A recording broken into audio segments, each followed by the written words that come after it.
Thomas the Great by Dosbarth Gwyn and Dosbarth Porfor. Thomas was the world's greatest violin-playing polar bear. Well, he used to be the greatest. These days he was the only violin-playing polar bear left in all the world's circuses.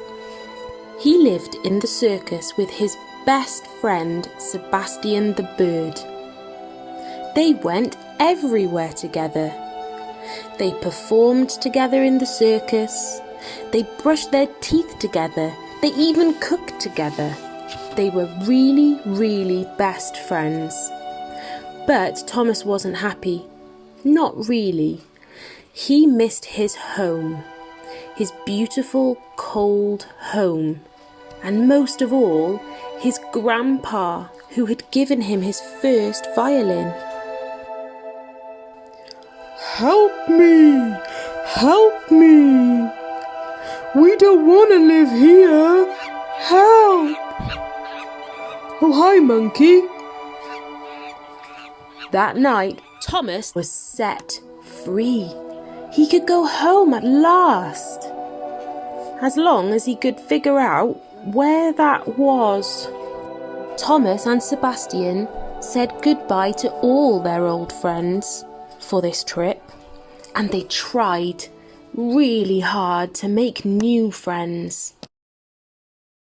They began to walk on a road, Thomas the Great and Sebastian the bird, when they met a tortoise called Jonathan, who said, "Where are you going?" We're trying to go home, said Thomas the Great. Home must be around here somewhere, he said. But somewhere was a very big place.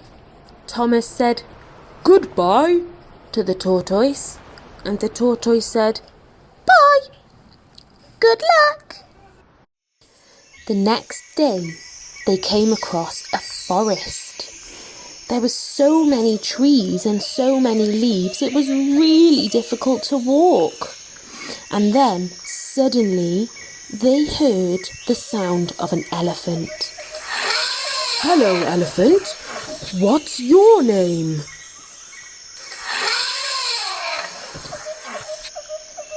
"Hello, my name's Abdullah.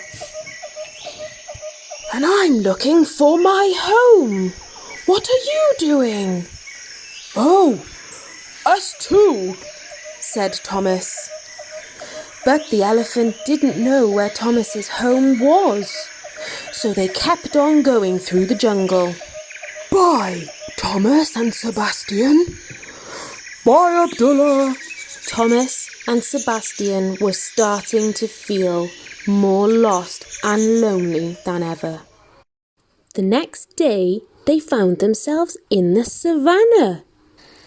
And the first people they met were Amy the giraffe and Cledwyn the lion. They were very friendly to him, and he said, "Hello, Amy and Cledwyn. I'm looking for my home. Do you know where it is?" They couldn't help him. They had no idea. But Thomas the polar bear and Sebastian the bird, they decided to stay for the day, and they had a really happy day with the other animals. After all day swimming and splashing in the water with their new friends, Thomas the polar bear and Sebastian the bird, they decided to carry on their journey. The next day, in the ice mountains, they met a fox called Mackenzie. They were starting to be so tired and beginning to think that their journey would never end. They said, "Mackenzie, please, do you know where our home is?" But he didn't know. So they had to say, "Bye, Mackenzie," and carry on their journey. Sebastian the bird turned to Thomas. He said, "I'm so sorry, Thomas, but the Arctic is not my home. I'm gonna go and find my way." and so he flew off. And Thomas the polar bear had to continue his journey alone. Just as Thomas the polar bear was going to turn back, he saw some blocks of ice. And he thought, maybe this is my home. And he turned around and he saw a familiar face. Could it really be Grandpa? Thomas was finally home, and he felt greater than ever.